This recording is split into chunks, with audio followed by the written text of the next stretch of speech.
আসসালামু আলাইকুম। বাংলার সুফিদের সংগ্রামী ঐতিহ্য জুলাই অভ্যুত্থানের রুহানিয়াত একটা মাকাম একটা সংগঠন ওরা আয়োজন করছে। ধন্যবাদ আবু সাইদ ভাইকে, বিশেষ ধন্যবাদ যে আমার মতো একজন এরকম অচেনা অজানা লোকরা এখানে আনছে। দ্বিতীয়বারের মতো ধন্যবাদ জানাবো আব্দুল কাহার ভাইকে, young man, young chap, I salute him. তার প্রবন্ধ দুদিন ধরে পড়তেছি আমি। আসলে পড়তেছি বলতে খুদ ধরার চেষ্টা করতেছি কোথায় কোথায় ভুল করেছেন, যেটা খুব জরুরি। মানে ভুল করেছেন বলবো না, কোন কোন জায়গায় আলাপগুলো চালানো যায় আর কি। তো আমি মনে করি এটা একটা চমৎকার প্রবন্ধ ছিল। আসলে চমৎকার প্রবন্ধ বলতে এটা একটা ইশারা বা একটা নুক্তা, যে সুফিদের যে সংগ্রামী একটা ঐতিহ্য আছে সেটা নিয়ে একটা নুক্তা। কিন্তু সেই নুক্তা তো আসলে এত শর্ট আর্টিকেলে সম্ভব না। এই জায়গায় ওনার আর্টিকেলের উপর বেস করে আমি কিছু পয়েন্টিং করছি বা পয়েন্ট সামনে আনতে চাই। সেটা হলো, উনি ভূমিকার শুরুতেই বলছেন বাংলায় ইসলাম প্রচার প্রসারে সুফিদের নেতৃত্ব। একটু খেয়াল করবেন, বাংলায় ইসলাম প্রচার প্রসারে, এই শব্দবন্ধ খুবই প্রবলেমেটিক আমার কাছে মনে হয়। আমি মনে হয় এটা খুবই একটা প্রবলেমেটিক শব্দ এবং খুবই পলিটিক্যালি বায়াসড একটা শব্দ বা লাইন। এই শব্দ বেসিক্যালি পাওয়ার প্র্যাকটিসের কিছু নমুনা দেখায়। আমরা যতদূর জানি সুফিরা বাংলা অঞ্চলে আসছেন, তারা পাওয়ার প্র্যাকটিসের জন্য আসেন নাই। মিন্স একটা নির্দিষ্ট এজেন্ডা বাস্তবায়নের জন্য এখানে আসেন নাই। হ্যাঁ, তারা ইসলাম প্রচার করেছেন, কিন্তু আমরা এরকম কোনো সংঘর্ষ বা যুদ্ধ বা জং যাকে বলি আমরা, সেরকম কোনো জঙ্গের এখানে ইশারা আমরা দেখাতে পারবো না যেটা শুধু ইসলাম প্রচারের নিমিত্তে তারা করছেন। হ্যাঁ, তারা যুদ্ধ করছেন, তারা ব্যাটল করছেন, জং করছেন, আন্দোলন করছেন, সেটা ইসলাম প্রচারের নিমিত্তে না, স্পেসিফিক এই শব্দের নিমিত্তে না। তারা এটা করছেন মানুষের বিরুদ্ধে যে জুলুম হচ্ছে সেই জুলুমের বিরুদ্ধে করছেন। এক্সিস্টেন্সে কাঠামো, মানে সামাজিক কাঠামো বা রাষ্ট্রীয় কাঠামো যদি বলি আমরা, সেই কাঠামো যখন সাধারণ জনগণের উপর নিপীড়ন করতেছে তখন এই সুফিরা সামনে এসে দাঁড়াচ্ছেন। এটা কিন্তু ইসলাম প্রচার আমি বলতে চাই না। আমি চাই যে সেখানকার মানুষের ইনসাফ কায়েমের জন্য তারা লড়াই করছেন, তাদের জমিনের জন্য তারা লড়াই করছেন, তাদের খাদ্যের জন্য লড়াই করছেন, তাদের অধিকারের জন্য লড়াই করছেন। তাহলে এখানে এই এই এই জায়গাটা নিয়ে আরেকটু আলাপ করা দরকার। সেটা হলো তামিদ আল জামি ভাইয়ের একটা আমি প্রোগ্রামের সারাংশ শুনতেছিলাম মিনহাজের কাছ থেকে, ঢাকা ভার্সিটির এক্স স্টুডেন্ট, ওর কাছ থেকে শুনতেছিলাম। সেটা হলো, উনিও বলতেছেন যে এখানে সুফিরা, নাথ, তান্ত্রিক, এদের বিবিধ ভাষা ব্যবহার করে তারা ইসলাম প্রচার করছেন। এই কথা বলতেছেন হলো থিবো, মানে তাহমিদ আল জামি ভাইয়ের ভাষ্য অনুযায়ী। আমি ওই আর্টিকেলটা পড়িনি। এখন এটা যদি হয় তাহলে এখানে বিষয়টা দাঁড়াচ্ছে হলো একটা সোশিওলজিক্যাল ব্যাপারটা। হচ্ছে আপনার একটা সোসাইটি, আমি একটা সোসাইটি, আমার ভিতরকার ন্যারেটিভ, আমার ভিতরকার বিশ্বাস আমি আপনার উপর চাপায় দিতে একটা চেষ্টা চালাইতেছি। থিবোর আলাপটা এরকম দাঁড়ায়। কিন্তু জামি ভাই বলতেছে থিবোর ওস্তাদকে সামনে আয় না, যে না, এটা আসলে ব্যাপারটা ওরকম না। এটা বেসিক্যালি এখানকার যে সুফিরা অথবা আমাদের যে আলাওল বা সগীর, ইংরা যে কবিতা রচনা করছেন নাথ ভাষা এনে বা তান্ত্রিকদের ভাষা এনে, সেটা বেসিক্যালি সোসাইটির হারমোনিক ক্রিয়েশনের জন্য করছেন, নট যে এটা ধর্ম প্রচারের জন্য তারা করছেন। তো এখানে আমার কাছে মনে হয় যেন জামি ভাইয়ের আলাপটা খুবই প্রাসঙ্গিক। আপনারা দেখবেন এই কিছুদিন আগে এটা উনি ঢাকা ভার্সিটিতে কোনো একটা অডিটোরিয়ামে করছিলেন, এটা আপনারা দেখতে পারেন। তাহলে আপনারা বুঝতে পারবেন যে ইসলাম প্রচার প্রসার এই শব্দটা কেন প্রবলেমেটিক, সেটা আমার মনে হয় একটু হলেও আন্দাজ করা যাইতে পারে। এই আর্টিকেলের বারবার কাহার ভাই হিন্দু শব্দটা ইউজ করতেছেন। আমি, কেউ যদি হিন্দু ধর্মাবলম্বী থাকেন আমি তাকে অশ্রদ্ধা করতেছি না, বাট হিন্দু শব্দটা উনি বারবার ইউজ করতেছেন। প্রি কলোনিয়াল যুগে হিন্দু শব্দটা আসলে এত পপুলার ছিল না। আমরা যে অর্থে এখন হিন্দু শব্দ বুঝে থাকি, আমরা যে অর্থে এখন হিন্দু শব্দকে বেসিক্যালি বুঝে থাকি, সেই অর্থে প্রি কলোনিয়াল যুগে হিন্দু শব্দ ব্যবহৃত হয় নাই। এ বিষয়ে আমি কয়েকজন রাইটারের বা ঐতিহাসিকের আমি বয়ান আনতে চাই। তার মধ্যে প্রথমে আমরা ডক্টর মোহাম্মদ শহীদুল্লাহর বয়ানটা আনতে চাই। আমি লাইন টু লাইন কোট করে একটু আনতে চাই, ছোট্ট একটু লাইন একটু শুনেন। উনি বলতেছেন, উনার ভাষ্য মতে বেসিক্যালি হিন্দু শব্দটা আসছে হলো এখানকার মুসলমানদের মাধ্যম দিয়ে বা মুসলমান শাসকবর্গের মাধ্যম দিয়ে। উনার পয়েন্টটা এরকম, বস্তুত মুসলমান পূর্বে হিন্দু এই সাধারণ জাতীয় নামই ছিল না, ছিল ব্রাহ্মণ, শূদ্র ইত্যাদি প্রাচীন বর্ণমূলক জাতি, কিংবা স্বর্ণকার, কর্মকার, তন্তুকার ইত্যাদি ব্যবসায়মূলক জাতি। কিন্তু হিন্দু জাতি ছিল না। এই নাম মুসলমান বাদশাহদের বদৌলতে, আবারও বলছি, হিন্দু শব্দটা মুসলমান বাদশাদের বদৌলতে, এটা বলতেছেন ডক্টর মোহাম্মদ শহীদুল্লাহ। আর যেহেতু হিন্দু জাতি ছিল না, সুতরাং হিন্দু ধর্মও ছিল না। ছিল শৈব, শাক্ত, বৈষ্ণব, সৌর, গাণপত্য সম্প্রদায়। ইহাদের মধ্যে শৈব, শাক্ত, বৈষ্ণব সম্প্রদায় ছিল প্রবল। ইহাদেরকে পৌরাণিক সম্প্রদায় বলা যাইতে পারে। এই একই রকম বর্ণনা দিচ্ছেন অমূল্যচরণ বিদ্যাভূষণ, নিশ্চয়ই আপনারা জানেন, ইনি খুব প্রমিনেন্ট ঐতিহাসিক। উনিও প্রায় একইটাই বর্ণনা দিচ্ছেন। উনার বর্ণনাটা হচ্ছে এরকম, দেবোত্তরকালে ব্রাহ্মণ শব্দটির অর্থ দুটি কমল, ব্রাহ্মণ হয়ে উঠল নিছক 4টি বর্ণের একটি, ফলে ওই সংকীর্ণ অর্থবোধক ব্রাহ্মণ্য ধর্ম নামটি পরিবর্তন করার প্রয়োজন পড়ল। শেষে মুসলিম রাজন্যবর্গের কল্যাণে ব্রাহ্মণ্য ধর্ম নামটি বিলোপ করে এর নতুন নামকরণ করা হলো হিন্দু ধর্ম। এখন হিন্দু শব্দটা বেসিক্যালি আসছে সিন্ধু নদের পাড়ে যারা বসবাস করে তাদের থেকে আসছে, এটা আপনারা অনেকেই জানেন। তো সেই অর্থে আমরা এখানে যারা বাঙাল মুলুকের লোক, এখান থেকে সিন্ধু ভাই বহুদূর। যদি ওই সিন্ধু নদের পাড়ের অর্থে আমরা হিন্দু শব্দটাকে আনিও, সেটা তো আমাদের জন্য প্রযোজ্য হয় না। মানে আমি মনে করি সেটা তো আমাদের জন্য প্রযোজ্য হয় না। সে অর্থে আমরা কি আদৌ মানে হিন্দু এই শব্দটাকে কি আমরা স্পেসিফিকভাবে এখন যে অর্থে আমরা হিন্দু বুঝি সে অর্থে কি আমরা ব্যবহার করবো কিনা, এটা একটা আমার একটা প্রশ্ন রয়ে গেল। মানে প্রশ্ন থাকলো, যারা গবেষক তারা আরও ভালো বলতে পারবেন বা বলবেন ভবিষ্যতে। শুধু তাই না, অমর্ত্য সেনের একটা আলাপ আছে, তর্কপ্রিয় বাঙালি।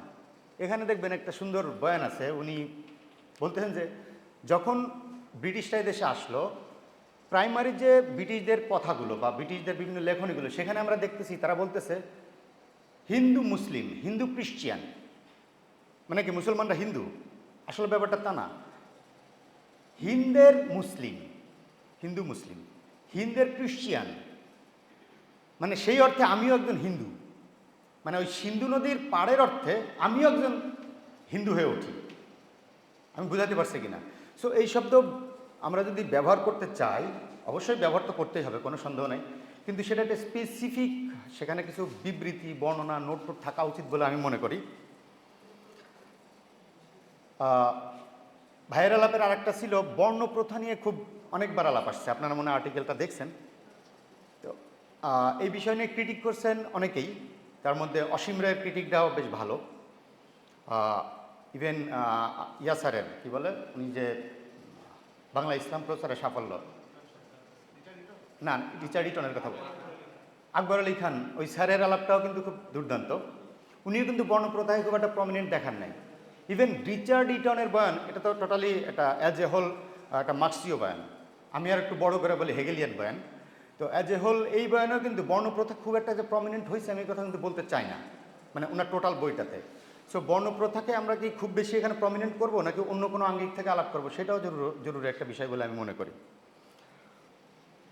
চতুর্থ যে পয়েন্টটা আমি এখানে অ্যাড করব এই প্রবন্ধের আঙ্গিকে, সে হলো ভাই, এই আর্টিকেলের মধ্যে তো আসলে অনেক সুফির নাম দেওয়া যেত, অবশ্যই দেওয়া যেত, সুযোগ ছিল, কিন্তু আর্টিকেলের কলেবার বড় হবে, এত সময় নিয়ে আসলে কারোর ইয়াও নেই, সুযোগও নেই পড়ার।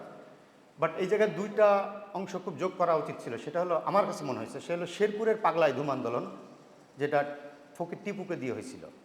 এটার বিশেষত্ব হলো সুফিদের সাথে ওখানকার গারোরা অ্যাড হয়েছিল। এই নদীর সম্ভবত বাংলাদেশ আর কোথাও এরকম নেই যে যাদেরকে আমরা আদিবাসী বলি বা নৃতাত্ত্বিক গোষ্ঠী বলি, এরকম একটা গোষ্ঠী সুফিদের সাথে অ্যাড হয়েছে, এরকম উদাহরণ সম্ভবত বাংলায় আমি আমি আমি আর কি খুব বেশি পাইনি আর কি। তো এটা হয়তো একটা স্পেশাল কেস। সেই কেস হিসেবে শেরপুরের পাগলায় ধুম এটা আনা উচিত ছিল, এটা অ্যান্টি কলোনিয়াল মুভমেন্ট ছিল। আর সেকেন্ড আর একটা আমি আশা করছিলাম, সেটা হল ফকির সন্ন্যাসী বিদ্রোহ।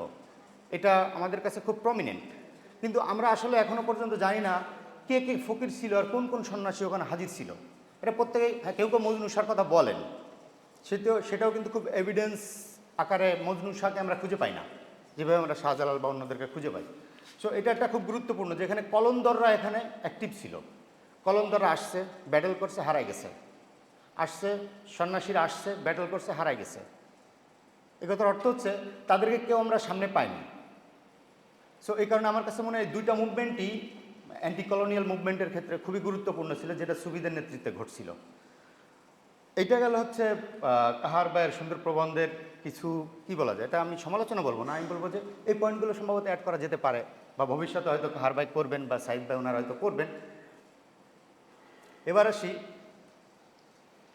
জুলাই অভ্যুত্থানের সাথে সুফি ঐতিহ্যের কী রিলেশন, এটা নিয়ে একটু আমার ব্যক্তিগত মতামত নিয়ে একটু আলাপ করব। এক মিনিট।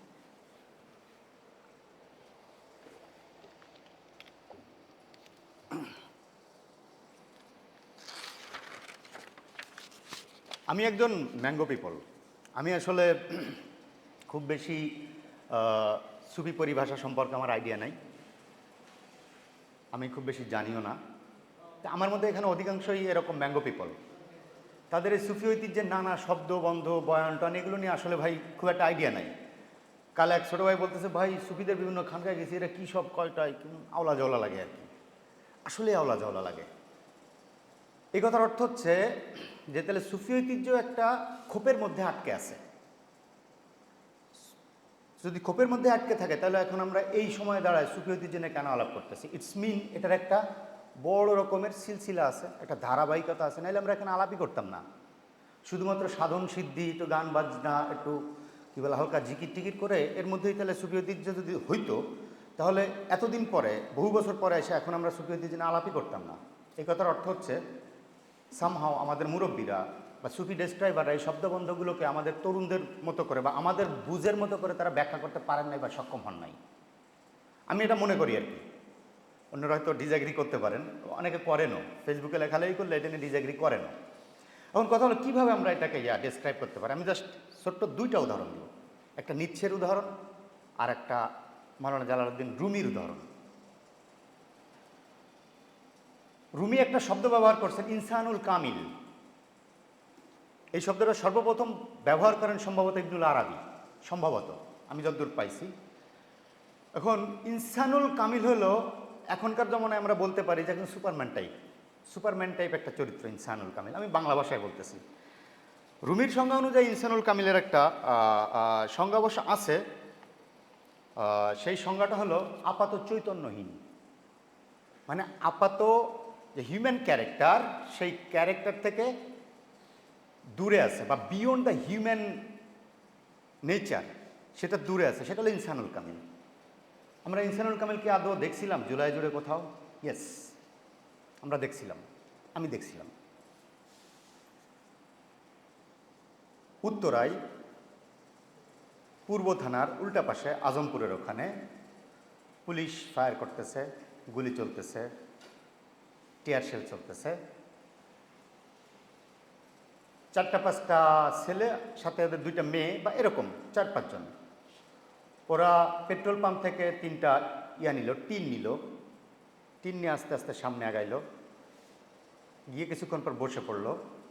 আমরা সব দূরে দূরে, ওদিক থেকে পুলিশ ফায়ার করতেছে, এদিক থেকে এরা ইটা মারতেছে।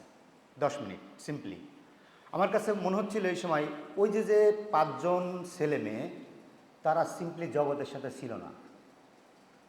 তার ফাদারের নাম কি, তার ফাদার কানবে কি না, তার প্রেমিক অথবা প্রেমিকা কি করবে, তার বাড়িতে যে বিড়ালটা আছে সেই বিড়ালটাকে খাবার দেবে কিভাবে, এই চৈতন্য তার মধ্যে ছিল না। পুলিশ গুলি করতেছে নাকি পুলিশ ওখানে কি বলে কামান দাগতেছে, এই বিষয়ে তার কোনো চৈতন্য ছিল না। ওই সময় সে ছিল beyond human nature. This is ইনসানুল কামিল। এটাই ইনসানুল কামিল, এটাই জিকির। আপনারা জিকির দেখছেন না? জিকির দেখতে দেখতে মত্ত হয়ে পড়ে যাচ্ছে, আমরা দূর থেকে মনে করি পাগল। আপনার কীর্তন শুনছেন কিনা জানি না, কীর্তন হরে রাম হরে কৃষ্ণ বলতে বলতে দেখবেন ফিট খেয়ে পড়ে যাচ্ছে, আমরা দূর থেকে মনে করি পাগল। না, ওই মুহূর্তে সে আসলে তার চৈতন্যে থাকে না,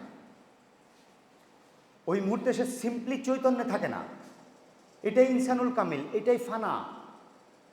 আমাদের সুফি ডেসক্রাইবাররা কীভাবে বোঝান আমি জানি না, সেটা আমার বহু দূর থেকে যায় ভাই। কিন্তু আমি জাগতিক জগতের সাথে এটা বুঝতে চাই, আমার বোঝা দরকার। নাহলে আমি সুফি ঐতিহ্যকে বুঝবো না, নাহলে আমি ফানাকে বুঝবো না, ওই ফানা আমার আমার কাছে আসবে না। আমি বুঝাতে পারতেছি কি না? তো জুলাই জুড়ে এরকম অসংখ্য নজির আমরা দেখছি। এর আর একটা বড় নজির দেখছি উবারম্যান, নিচ্ছের পরিভাষায়। নিচ্ছে সম্পর্কে অনেকে হয়তো জানেন।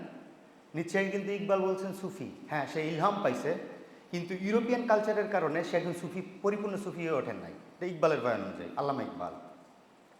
তো উনি বলতেছেন যে যে উবারম্যান বা যে সুপারম্যান, সে তার শিষ্যকে বলে তোমরা আমার মতো সুপারম্যান হয়ে ওঠো, আমার মতো মহামানব হয়ে ওঠো, এবং আমার মতো একা হয়ে ওঠো। এখন এই একা মানবটা আমি কোথায় পাইতে পারি? আপনারা একটা ভিডিও দেখছেন না মানিকগঞ্জের, যে একটা অনেকগুলো লোককে এক কোণার মধ্যে পুলিশ নিয়ে আসছে, হঠাৎ করে সেখান থেকে সিম্পলি একটা ছেলে হাতে একটা লাঠি বা ছুরি নিয়ে দৌড়ায় গেল এবং পুলিশটা সব দৌড়াইতে থাকলো। আপনার কি মনে হয় না যে ওই ছেলেটা ওই সময় কী কারণে ওখানে যাবে? সেটা সুপারম্যান হয়ে উঠছিল। সে একা হয়েছে এবং তার শিষ্যদেরকে বলছে তোমরা আমার মতো একা হও। একা হলে কী হয়? ওই জালিমদের হটানো যায়। একার সঙ্গে ওই পুলিশটা কিন্তু দেখলাম আমরা গাড়ি নিয়ে সরে যাচ্ছে আস্তে আস্তে, ধীরে ধীরে। নিচ্ছের উবারম্যানরা কি বলে, রুমির ইনসানুল কামিলরা বা ইবনুল আরাবির ইনসানুল কামিলরা জুলাই জুড়ে আমাদের মাঠে ছিল। এটাও জুলাই রুহানিয়াত, আমি এটা বলতে চাই, এটাও জুলাই রুহানিয়াত। তো এটা হলো মানে আমার ব্যক্তিগত বয়ান, স্পেশালি যেহেতু জুলাই অভ্যুত্থান এখানে আসছে, এটা নিয়ে আমি অল্প করে কিছু বললাম।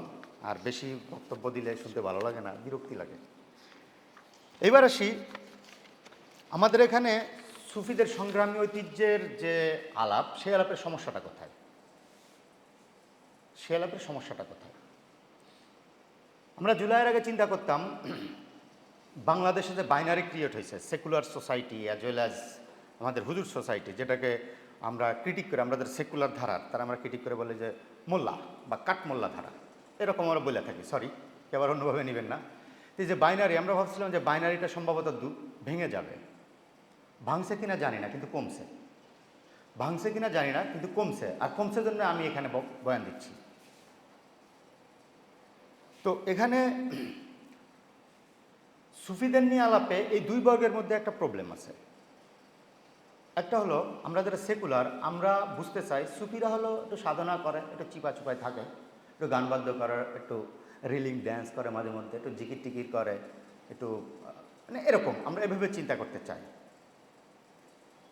যার বদলতে আমরা চিন্তা করি মৌলানা জালালউদ্দিন রুমি হলেন রিলিং ড্যান্সের মাস্টার, ঘূর্ণি নাচের মাস্টার।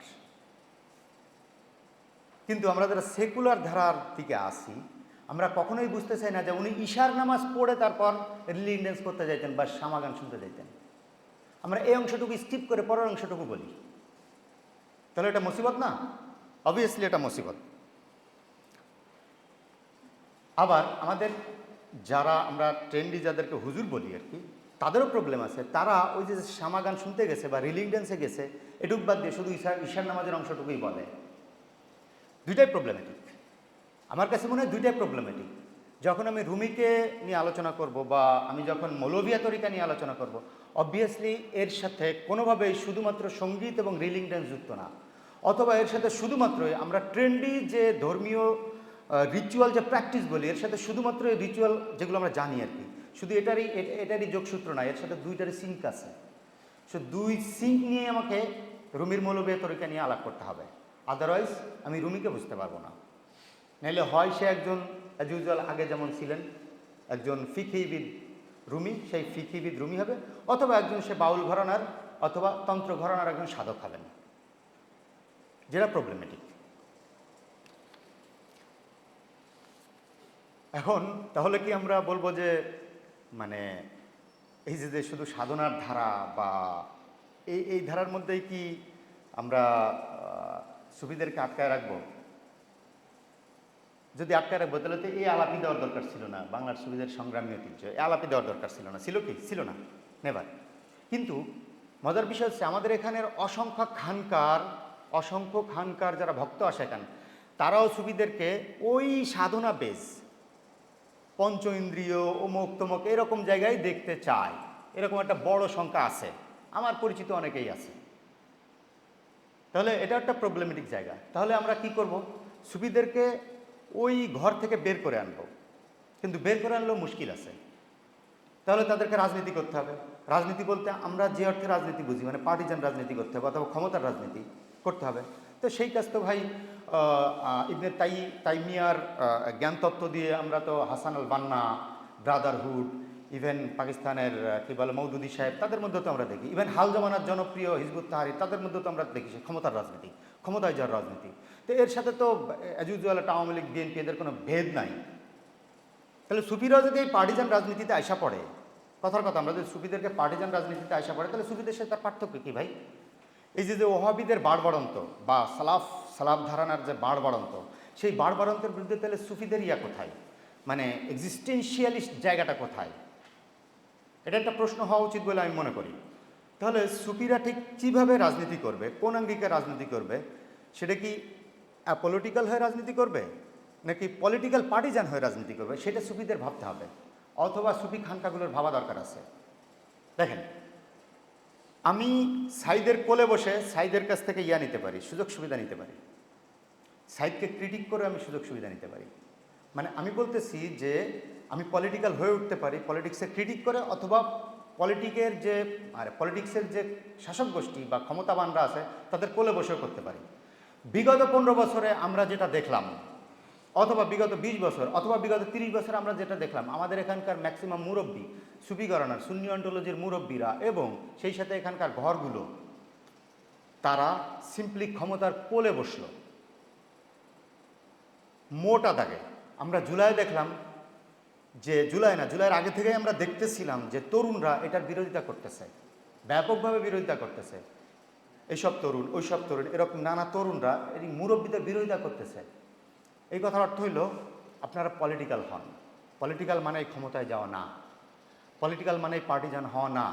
পলিটিক্যাল মানে হলে তারা বলতে চাচ্ছে যে ইনসাফ কায়েমের জন্য পলিটিকও হন, জুলুমের বিরুদ্ধে কথা বলার জন্য পলিটিকও হন, অধিকার আদায়ের জন্য পলিটিকও হন। এই কথা সম্ভবত সাইদরা বা তাহাররা বা অন্যান্য তরুণরা বলতেছে এই অন্টোলজির। ওই গত যে মুভমেন্টটা হলো না, যে ইয়াদের আমাদের সুন্নি অন্টোলজির যে প্যালেস্টাইন ইস্যুতে, সেখানে একটা ফটো কার্ড খুব ভাইরাল হয়েছিল। সেখানে লেখা ছিল, মুরব্বীদের বহুদিন ধরে বলে আসতেছি, তারা আমাদের কথা শোনে না, আর সময় নেই, এবার তরুণরা আপনাদের নামাবে। এরকম একটা ডায়লগ খুব ভাইরাল হয়েছিল। এটা তো আমরা বুঝি যে কেন ভাইরাল হয়েছিল। এটা বুঝি যে কারণ ওই মুরব্বীরা এতদিন কোলে চড়ে বসেছিল কারো না কারো। তো আমি বলতে চাই যে আমাদের মুরব্বীদের, আমাদের ঘরগুলোর, খানকাগুলোর এখন সময় হয়েছে অ্যাপলিটিক্যাল থেকে পলিটিক্যাল হওয়ার। কিন্তু সেই পলিটিক্যাল তাদের ঐতিহ্যের বাইরে গিয়ে না, তাদের যে ক্ষমতার দিকে যাবে না। আমি বলছি না ক্ষমতার দিকে যাইতে, ক্ষমতার দিকে না গিয়েও পলিটিক্যাল হওয়া যায়। আমি তো ক্ষমতার কেউ না ভাই, আমি তো এনসিপির না, আমি বিএনপির না, আমি আওয়ামী লীগের না, কিন্তু আমি তো পলিটিক্যাল হওয়ার জরুরত আছে। তো ধন্যবাদ, কথা আর বাড়াবো না। তাহার ভাইকে, সাইদ ভাইকে ধন্যবাদ। এরপর জামি ভাইয়ের গুরুত্বপূর্ণ আলাপ শুনবো, আর এক ভাই আছেন ওনারা আলাপ শুনবো। থ্যাংক ইউ সবাইকে, থ্যাংক ইউ।